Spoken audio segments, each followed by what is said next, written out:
Hello again, it's Scott and Rita. We're doing our Cosmic Dialog one more time as we do weekly. Today, after much discussion of just the interestingness and craziness of the world and how some of us are putting ourselves as a wall between the zombies and their fix. No wonder they don't like us. We decided to go even further and be dangerous. And we don't know what we're talking about, but by going a little further, I know that we're going to strike up some danger and people are, let's go even farther. So, Rita, what are we doing? Okay, we have no idea because we've been in this world just like everyone else, but we would like to be on this earth with all of its gifts and abundance and beauty and the gift that it is. And what happens when that gift is rescinded? And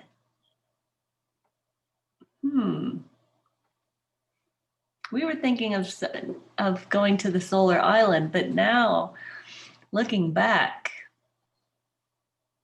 a year from, let's see, it's October 2021, looking back to when we were discussing what would happen if we just left and went to the solar island. What actually happened was that the gift of the earth was rescinded from everybody who did not actually want it. And so we are now recalling what it was like to be on the earth with people, only the people who truly appreciated the gift that it is and the gift of life we are given to be on the earth and to learn from every tiny little piece of it, every moment and everything that our physical bodies tell us and interact with as far as the earth goes. So what was the marker for you that told you, oh, it's all different now? Well, for me, I think it was started around last year, where just looking back and reflecting at 2020, you did realize, yeah, we're going into crazy elections, but this one was worse than anything else. And we'll cross into like more.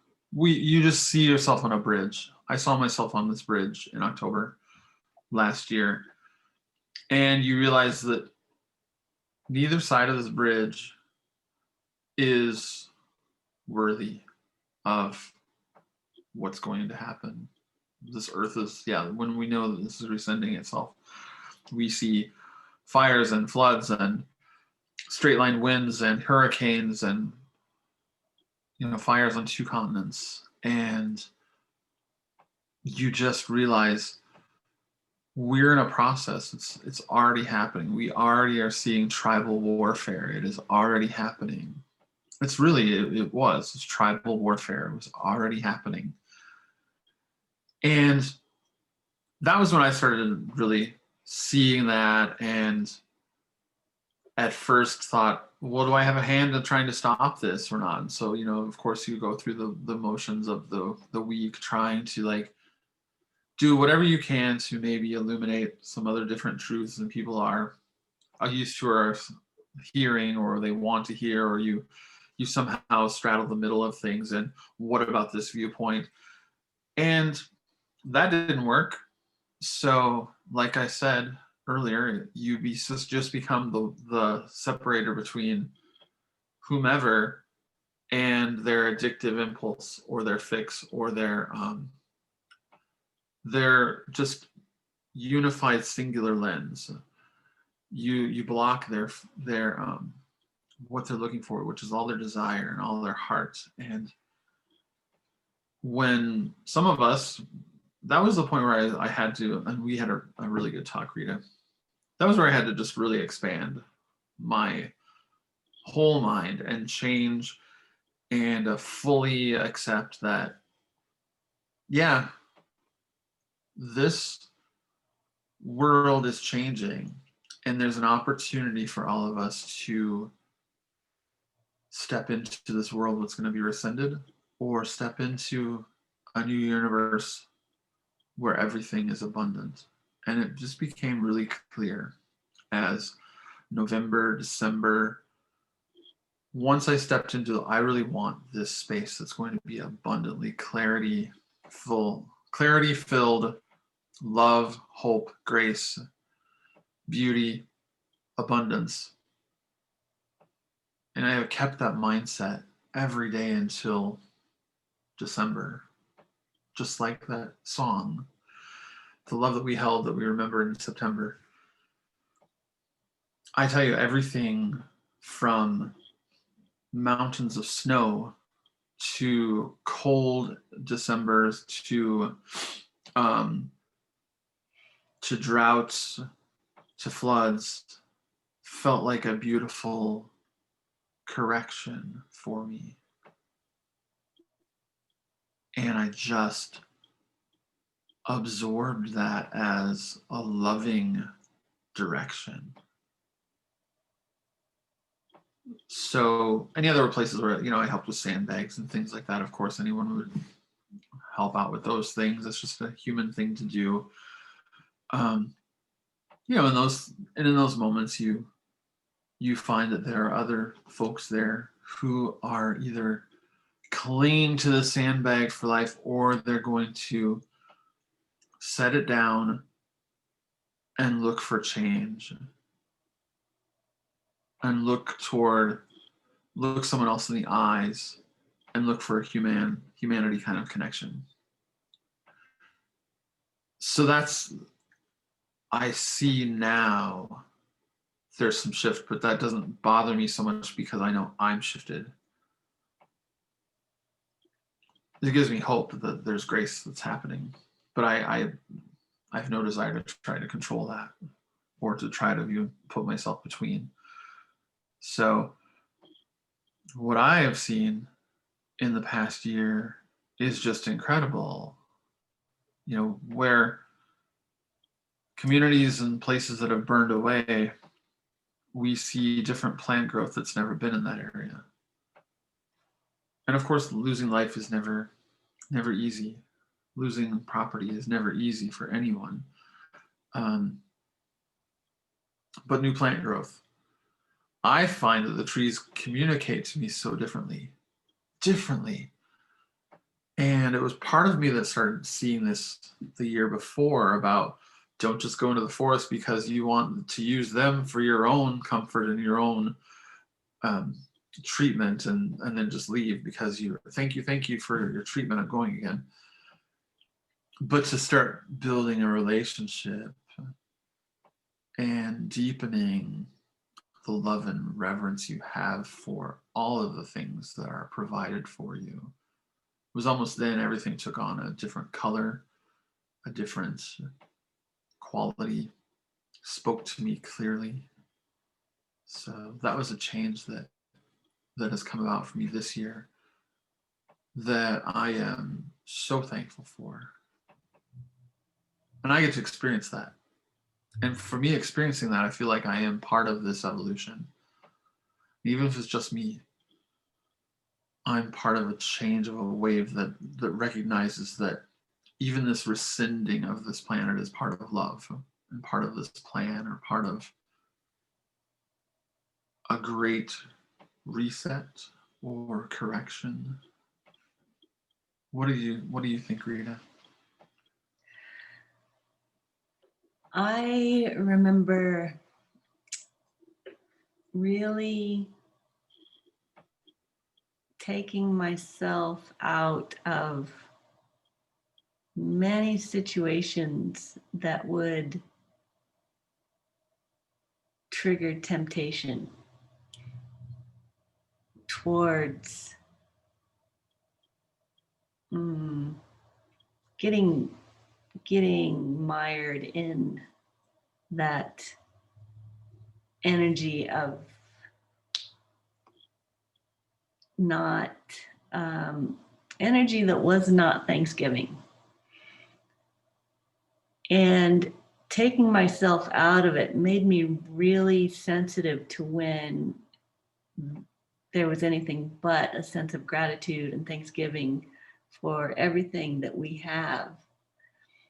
It made me sensitive to feel when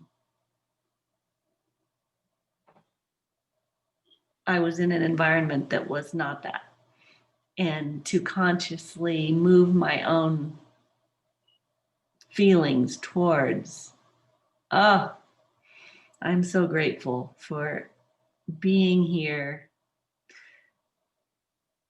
being able to experience and learn everything that's available, knowing that there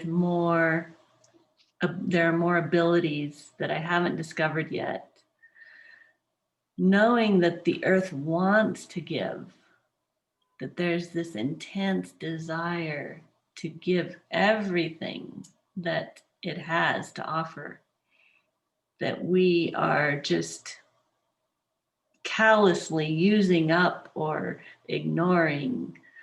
And I could relate to that and know what that feels like. And of course, the earth is going to graciously say, you don't want this, so I'm going to stop offering. You can go to the place that you are creating for yourselves, and I wish you well.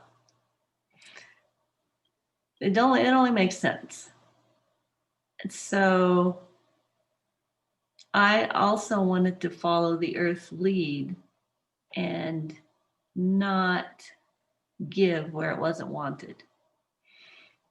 Even though sometimes the world tells us that that's not right, that we should be more selfless and give our gifts.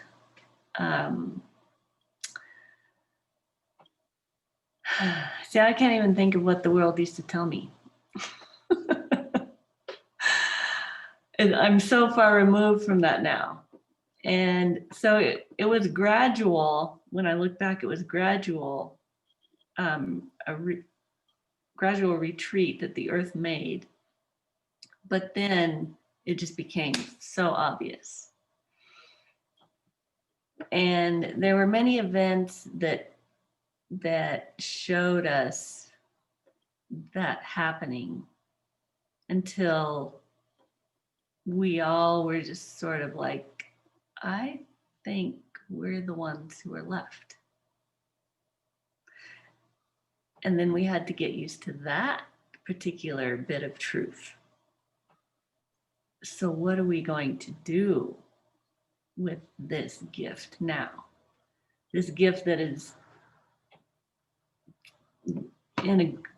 is being more illuminated to us, that has less fog and murkiness, that is just like electrified with the energy that is not being suppressed anymore. And there was some getting used to that. We had to sort of recalibrate physically to be able to handle that. So how did that go for you? You realize really quickly, and then you adjust over time, of course, but you realize quickly that if you're one of the few that are left that can tap into the grace and the reverence and all of the feelings of the earth, gradually over time you adjust your behavior, because you know that if you're one of the few that's left, you realize that this is a precious gift that has to be maintained, and giving it to someone who will exploit it again is not a good idea. Just, it's not a good idea at all.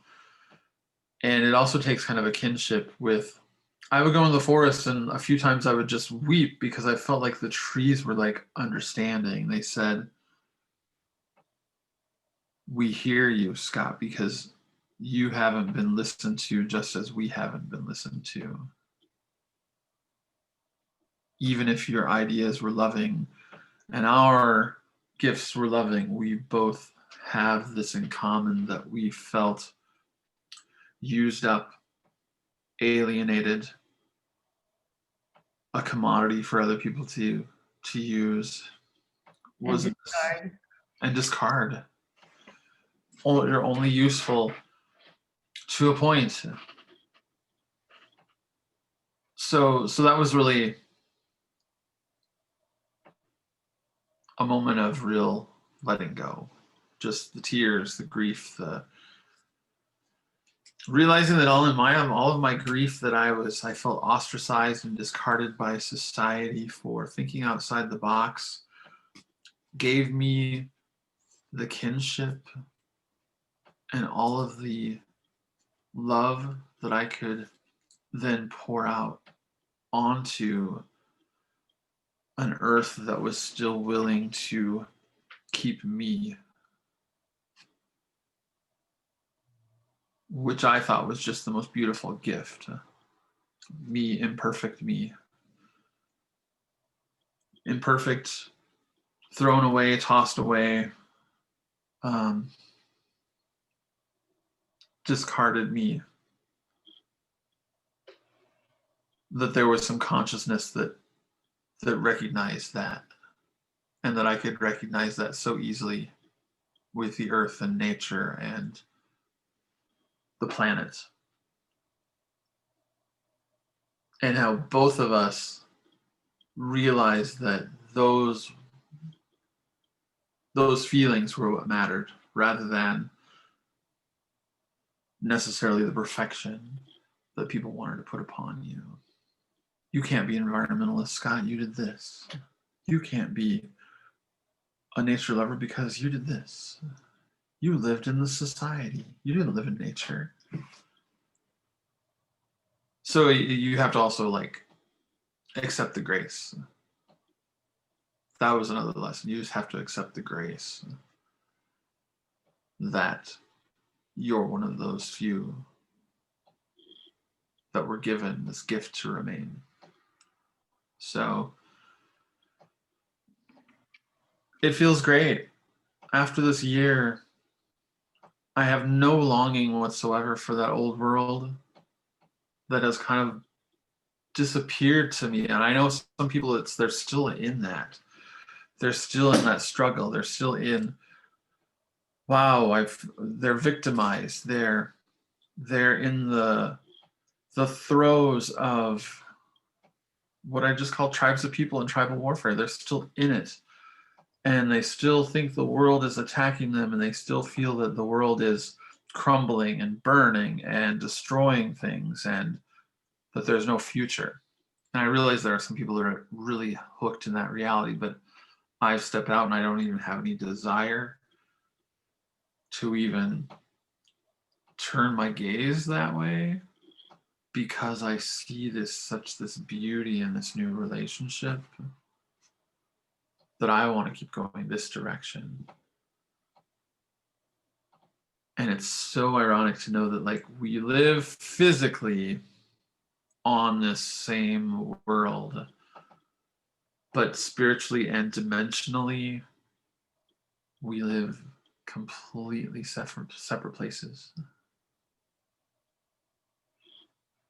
And we're on completely separate trajectories. I feel really good about that. And I'm not being prideful, even though but I feel like it's okay for me to like be showered with the love of God, the love of the earth. It's okay for me to be showered and to like show that I am showered in the love of God.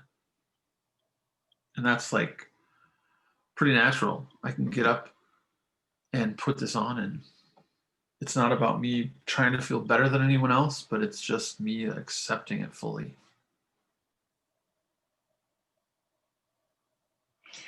Yeah. Uh, and early on, I had some curiosity of, well, what if this is how it can be? What and feeling that there were fewer people, feeling like a lot of space to be in this really beautiful, abundant existence. And I had some curiosity, where did they go? What are they doing? What are they experiencing?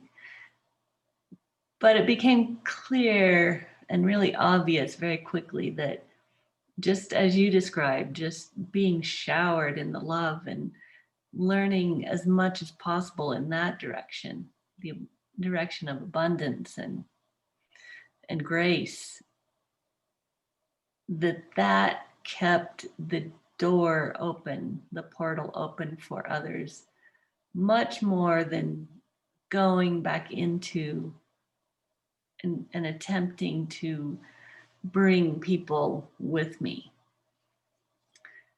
That they could feel a draw, whether they were able to identify it or not, when more of us were just living it. And this space of not having to earn your keep, so to speak, because you have every right to just be here, because, or I'm going to say it in the first person, I have every right to be here because I am noticing and recognizing every clue along the way of a greater expansive reality. And I'm hungry to learn every bit of this abundant earth, the mathematics, the mechanics of how everything works, because it's fascinating. That's all. It's fascinating, and it was given to us. And why would I just close my eyes to it to eke out some sort of existence that somebody who knows less than the earth tells me I have to do it? So it's not, and it wasn't even about finding my soul's purpose. My soul was just interacting with the reality that it was born into and learning along the way, and just naturally the purpose arose.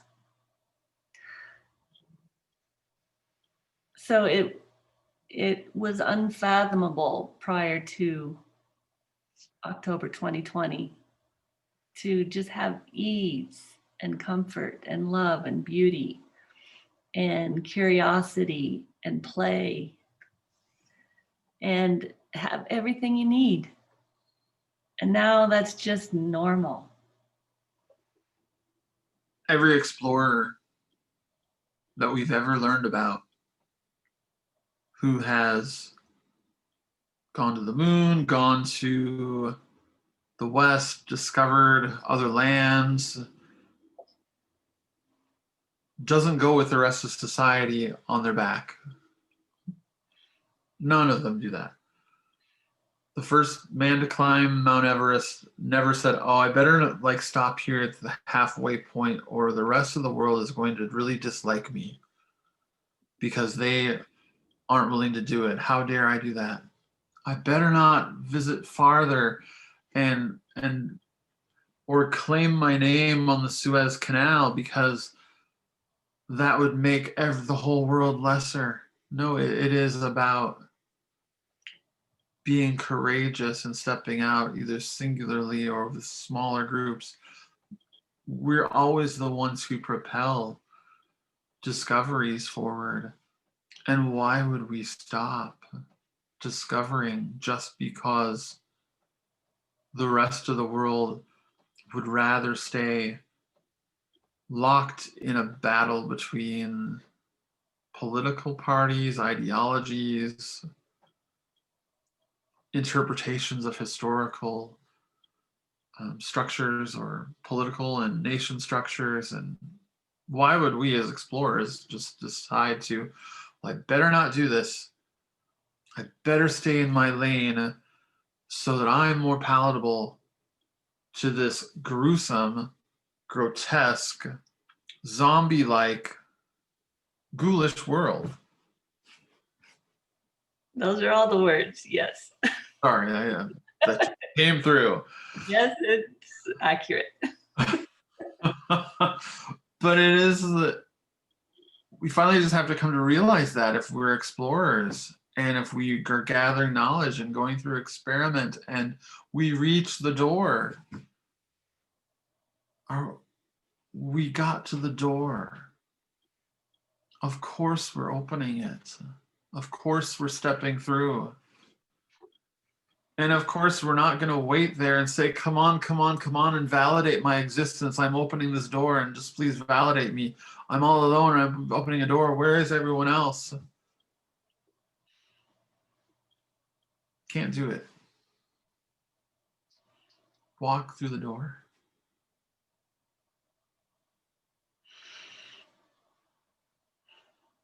So that's kind of what I learned when the world changed for me and gave me doors to walk through.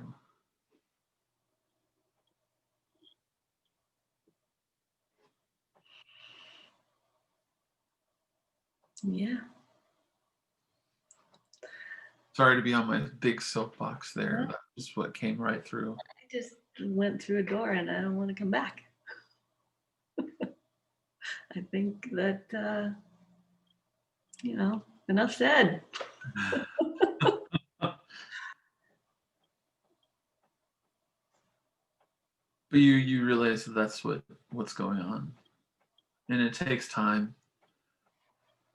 And it takes a lot of humility and accepting grace. But you realize that's what's going on. You're just an explorer, a traveler. And the whole world wants you to turn around. Mm. Sorry. Yeah. And as much as I can't hold on to that world, they can't hold on to me. And I think before we were still in this dance of, am I going to hold on? Are you going to hold on? Are you going to see me? Am I going to see you? And are we just going to hold on, or is it just time where we've chosen? And yeah, I made the choice. I am moving, and I'm going to the door.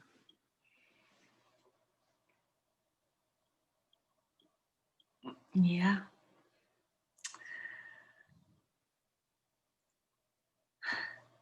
I don't have any words. They left. Good. Words have left too. Because who needs them? We have feelings.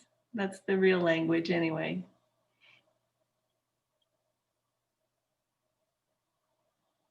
And eyes that are wide open.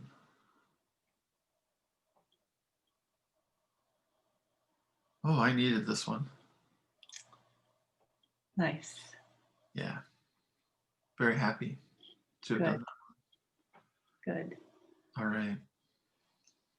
Thanks, everybody. If you're watching the Oh, by the way, if you are watching, you're coming with us. Oh, good. Yeah. Or not. It doesn't matter. Yeah, if you don't want to, that's fine, but most likely. Yeah. Find your own doors. Oh my gosh. They're out there. Tell us about it if you want to, or just go on your journey. So start today, right now. Totally. Completely. Thanks, Rita. Thank you, Scott.